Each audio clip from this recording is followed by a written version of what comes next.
The Crunch got back on track in Week 4 with a pair of overtime games here at the War Memorial Arena. First up, the Crunch dropped an overtime game 7-6 against the Rochester Americans. That was Saturday night. Then Sunday, the Crunch bounced back with a 4-3 overtime win against the Toronto Marlies. Back-to-back overtime games. Crunch collecting 3 of a possible 4 points in week number 4, and they're up to 3-2-2-0 here in the first month of the regular season. For the Crunch, it was the first time since the 2012-2013 season that they played 3 overtime games in October. This year they went 1-2 in the overtime session. 2 losses against Rochester and that win on Sunday against the Marlies. Syracuse still ahead of pace though from where they were this past year. Last year they went 2-5 in October. The year before that they were right around that mark as well. This year 3-2-2-0 and finding their game as they head into November. We got to go step by step. We like to prepare our team a certain way. The way the schedule is made, it's not easy because we don't play much.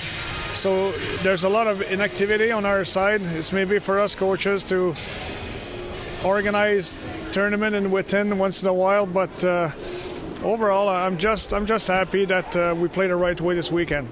The Crunch open up November this week with a 3-3 weekend. Their first instance of 3 games in 3 days. They'll do it 5 times this year. Starts with 2 more home games to wrap up the 5-game homestand. Friday night, the Bridgeport Sound Tigers are in town.